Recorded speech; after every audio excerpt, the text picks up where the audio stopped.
Hello दोस्तों, स्वागत है आप सभी का आपके अपने चैनल परीक्षा ई क्लासेस पर। दोस्तों, आज की इस वीडियो में हम डिस्कस करेंगे टॉप 30 सामान्य ज्ञान जीके के क्वेश्चंस के। ये सभी क्वेश्चंस आपके आगे आने वाले exams SSC, railway, banking, CHSL, CGL, MTS, UP police, MP police, Delhi police जैसे सभी प्रकार के स्टेट एंड सेंट्रल एग्जाम्स की जीएस पोर्शन के लिए काफ़ी ज़्यादा महत्वपूर्ण है। इसीलिए इस वीडियो को आप सभी को अंत तक देखना है। अगर आप इन क्वेश्चंस के आंसर पहले से जानते हैं तो कमेंट बॉक्स में आप बता सकते हैं। अगर आप हमारे चैनल पर नए हैं तो प्लीज़ चैनल को सब्सक्राइब कर लीजिए। साथ ही साथ वीडियो को लाइक एंड शेयर कर दीजिए सभी टेलीग्राम एंड व्हाट्सएप ग्रुप्स पर, ताकि सभी को ये इंपॉर्टेंट क्वेश्चंस की वीडियोस पहुंच जाएं। चलिए शुरू करते हैं सभी टॉप 30 क्वेश्चंस का डिस्कशन। पहला क्वेश्चन पूछा गया है, भारत का सबसे बड़ा कोयला उत्पादक शहर कौन सा है? सियालदह, झारखंड, कालीनगर या फिर धनबाद? तो देखिए, इस क्वेश्चन का सही आंसर है ऑप्शन नंबर बी। देखिए दोस्तों, झारखंड एक राज्य है, झारखंड की कैपिटल है रांची। क्वेश्चन नंबर 1 का बी ऑप्शन सही हो जाएगा। अगला क्वेश्चन है, गरीबी हटाओ का नारा भारत के किस प्रधानमंत्री ने दिया था? राजीव गांधी, अटल बिहारी वाजपेयी, इंदिरा गांधी या फिर पीवी नरसिम्हा? तो देखिए, गरीबी हटाओ का नारा हमारे देश की प्राइम मिनिस्टर जो रही हैं इंदिरा गांधी जी, उन्होंने दिया था। क्वेश्चन नंबर 2 का सी ऑप्शन यहाँ पर सही हो जाएगा। अगला प्रश्न है, आधुनिक काल का समय कब से माना जाता है? 1800 से अब तक, 1900 से अब तक, 1700 से अब तक या फिर 1600 से अब तक? तो देखिए, इस क्वेश्चन का सही आंसर ऑप्शन नंबर बी है। 1900 ईस्वी से लेकर अब तक के काल को आधुनिक काल माना जाता है। अगला प्रश्न है, प्रकाश संश्लेषण से उत्पन्न होने वाली ऑक्सीजन का स्रोत क्या है? पादप, वाष्प, जल या फिर उपरोक्त सभी? तो देखिए, प्रकाश संश्लेषण की प्रक्रिया में जो ऑक्सीजन उत्पन्न होती है उसका प्रमुख स्रोत होता है जल। क्वेश्चन नंबर 4 का सी ऑप्शन यहाँ पर करेक्ट हो जाएगा। जल जो है वो पादप को जमीन से मिलता है और सूर्य के प्रकाश की उपस्थिति में पेड़ पौधे अपना भोजन बनाते हैं और वहीं से जो ऑक्सीजन है वो रिलीज करते हैं। अगला प्रश्न है, महात्मा गांधी के जन्म दिवस को किस रूप में मनाया जाता है?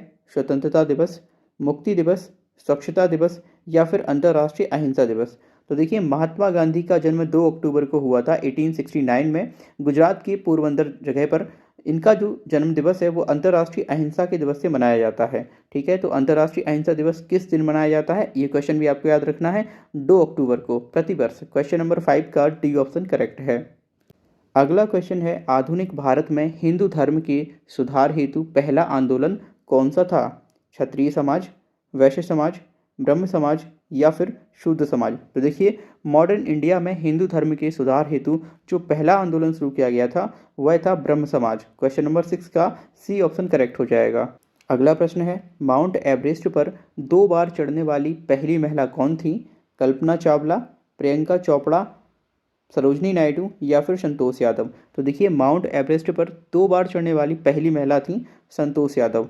क्वेश्चन नंबर 7 का डी ऑप्शन सही है। दोस्तों, यदि आपसे पूछा जाए माउंट एवरेस्ट पर चढ़ने वाली पहली महिला कौन थी, तो इस प्रश्न का जवाब आप सभी कमेंट बॉक्स में देंगे। अगला प्रश्न है, धान का खाने योग्य भाग कौन सा होता है? बीज, फल, पुष्प या फिर कली? तो देखिए, धान का खाने योग्य भाग होता है उसका बीज। धान यानी कि चावल का जो पौधा होता है उसका बीज ही खाने वाला भाग होता है। क्वेश्चन नंबर 8 का ए ऑप्शन करेक्ट होगा। अगला प्रश्न है, मूंगफली का सर्वाधिक उत्पादन किस देश में होता है? पाकिस्तान, बांग्लादेश, चीन या फिर भारत? तो देखिए, मूंगफली का जो सर्वाधिक उत्पादन है वो भारत देश में होता है। अपने देश में मूंगफली का सर्वाधिक उत्पादन किया जाता है, इसीलिए क्वेश्चन नंबर 9 का डी ऑप्शन करेक्ट है। अगला प्रश्न है, हिंदी गद्य का जन्मदाता किसको माना जाता है? जूलिया गिलार्ड, भारतेंदु हरिश्चंद्र, जयशंकर प्रसाद या फिर इनमें से कोई नहीं? तो देखिए, हिंदी गद्य का जन्मदाता भारतेंदु हरिश्चंद्र को माना जाता है। क्वेश्चन नंबर 10 का बी ऑप्शन सही हो जाएगा। अगला प्रश्न है, संत कबीर निम्नलिखित में से किसके शिष्य थे? गोपाल कृष्ण, रामानंद, चाणक्य या फिर सशस्त्र वीर? देखिए, संत कबीर जो थे वो रामानंद के शिष्य थे। क्वेश्चन नंबर 11 का बी ऑप्शन करेक्ट हो जाएगा।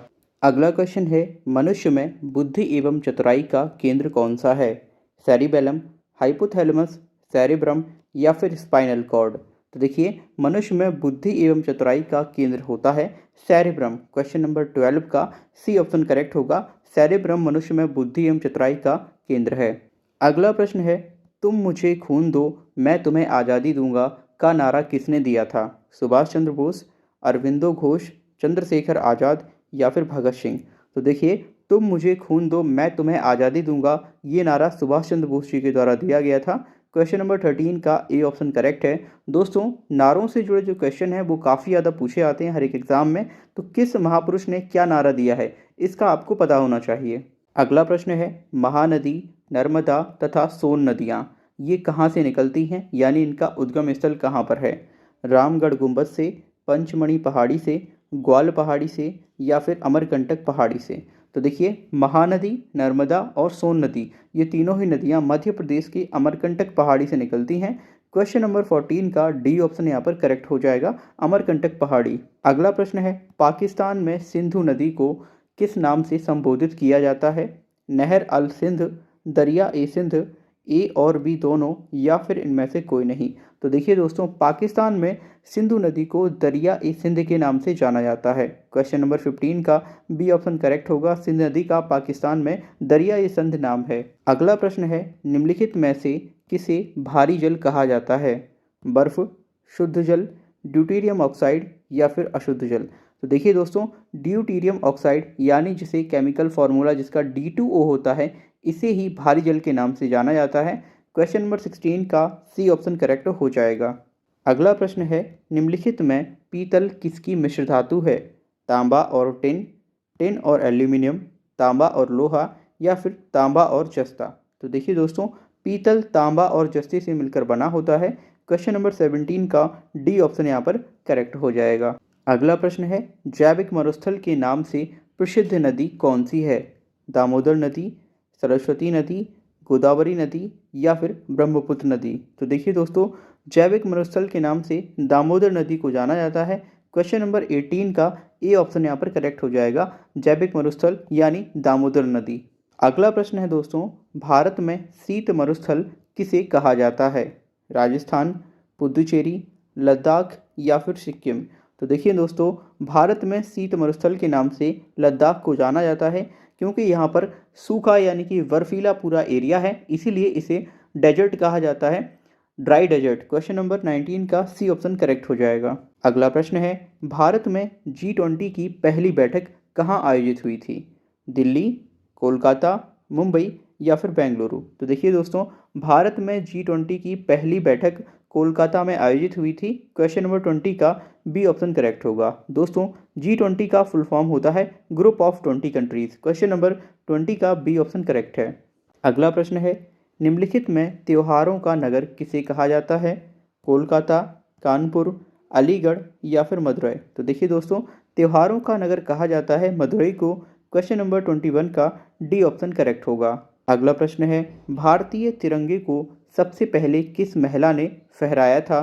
पीकाजी कामा, सरोजनी नायडू, एनी बेसेंट या फिर अरुणा आसफ अली।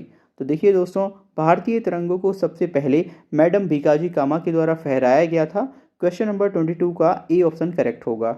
अगला प्रश्न है, निम्नलिखित में से किस देश में दुनिया की सबसे बड़ी संसद है। चीन, ब्रिटेन, जापान या फिर भारत। तो देखिए दोस्तों, चीन देश में दुनिया की सबसे बड़ी संसद है। क्वेश्चन नंबर 23 का ए ऑप्शन आपको याद रखना है।